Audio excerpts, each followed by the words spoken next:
அந்த நேரத்தில் ரஜினி அரசியலுக்கு வந்தால் அவர்தான் முதல்வர், அது யார் சந்தேகமே இல்லை. அதை இப்போது சொல்லுகிறார் சூப்பர் ஸ்டார் ரஜினிகாந்த். ரஜினியும் உனக்கு சீனியரு, நீ நடிகரில் ஒரு மிகப்பெரிய மனிதன் யாருன்னா ரஜினி. மரியாதை நிமித்தமாகாது தளபதி விஜய் ரஜினியை சந்திச்சு இருக்கணும்ல, அதை ஏன் தவிர்த்தார் விஜய் என்பது எனக்கு தெரியவில்லை.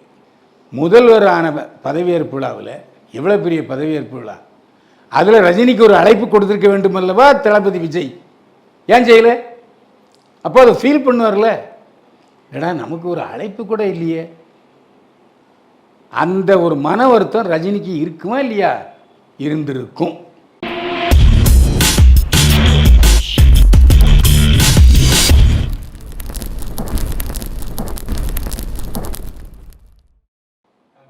என்னை வாழ வைத்துக் கொண்டிருக்கும் யூடியூப் சேனல் நேயர்களுக்கு நன்றியும் வணக்கமும். டோல்கேட் சேனல் நேயர்களே, ரஜினி இருக்க வேண்டிய இடத்தில் தளபதி விஜய். இப்போ பேசப்படுறது ரஜினி ரசிகர்களின் மனசாட்சி. ஏன்னா இந்த சேனல்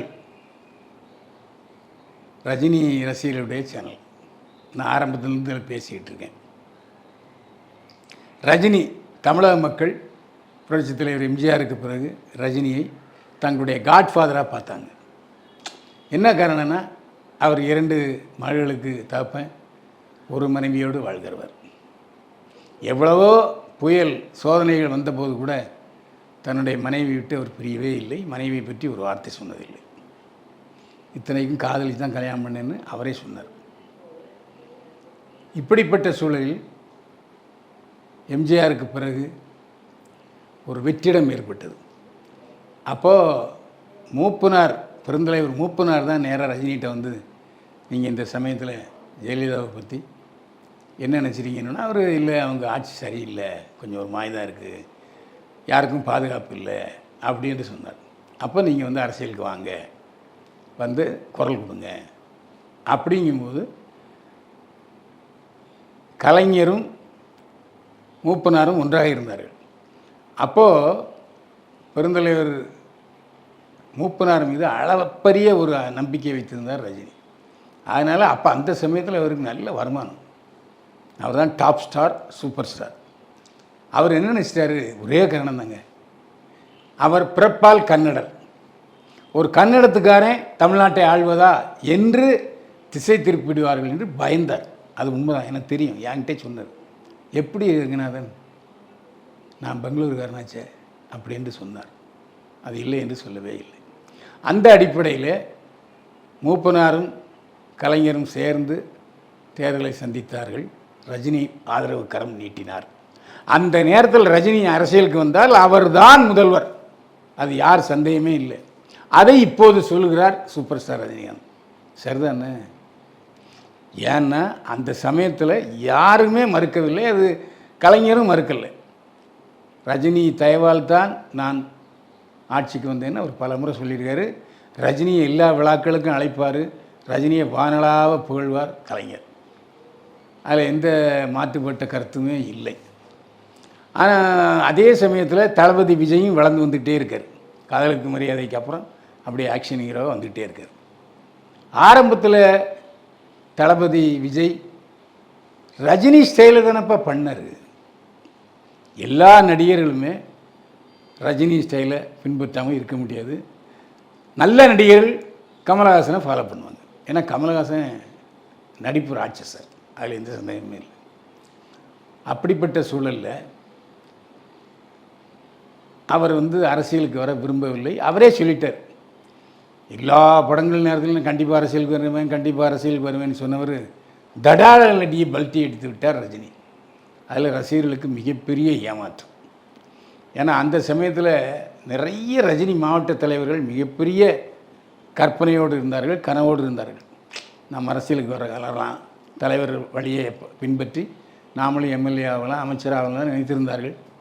அந்த கனவை சிற்கு நூறாக்கி விட்டார் ரஜினி. அதுக்கப்புறம் அவருடைய படங்கள் நல்லா தான் முடிச்சு. ஆனால் ரஜினியை விட விஜய் அதிகமான ரசிகர்களை பெற்றுவிட்டார். ஏன்னா ரஜினிக்கு வயசாகி போச்சு, நிறைய கிராஃபிக்ஸ். ரெண்டாவது காதல் காட்சிகள் நடிக்கும்போது அது அந்த அளவுக்கு இளைஞர்களை ஈர்க்கவில்லை. ஆனால் விஜய் காதல் காட்சியில் நடிக்கும்போது ரசிகர்களை பெருவாரியாக ஈர்த்தது. அதுமாதிரி அவருடைய காதல் காட்சிகள், குழந்தைகளுக்கான காட்சிகள் எல்லாமே ரொம்ப அபரிமிதமான செல்வாக்கை விஜய்க்கு கொடுத்தது. எனவே விஜயை விட அதிகமாக சம்பளம், ரஜினியை விட அதிகமாக சம்பளம் வாங்கினார் விஜய். விஜய்க்கு ரஜினி மன்றங்களை விட அதிகமான மன்றங்கள் இருந்தது.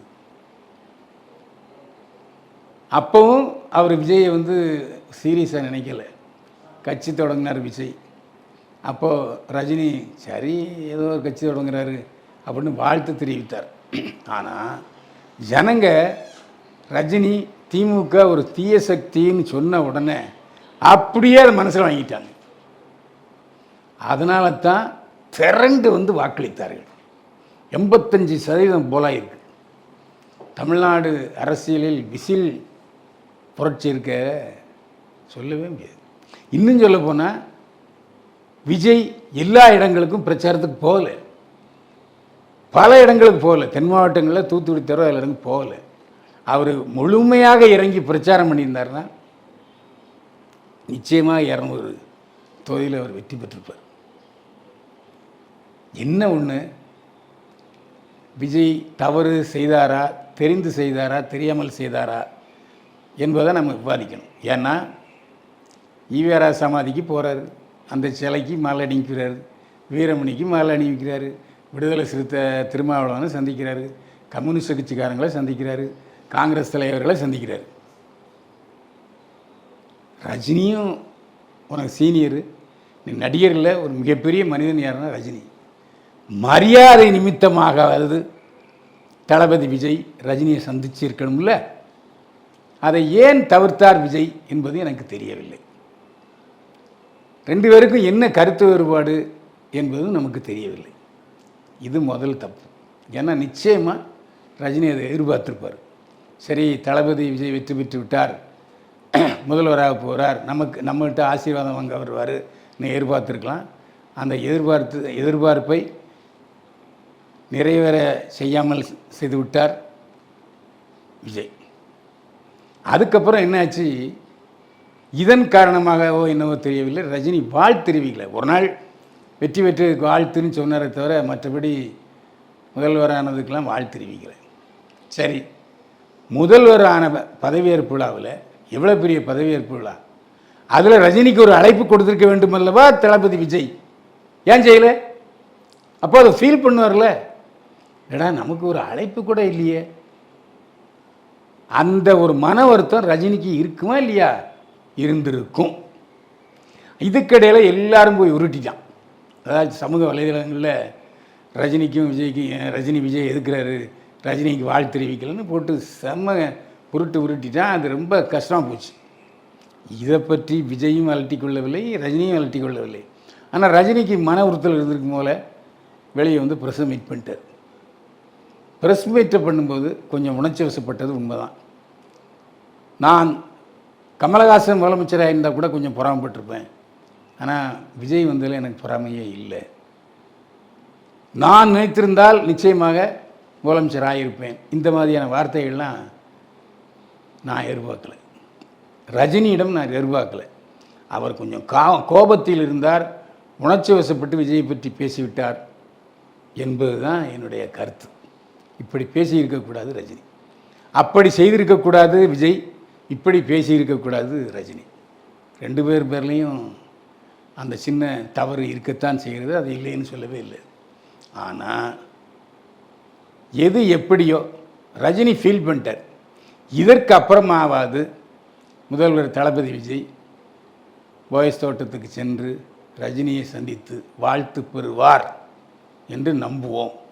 வாழ்த்து பெற வேண்டும், அது காலத்தின் கட்டாயம். மீண்டும் சந்திப்போம்.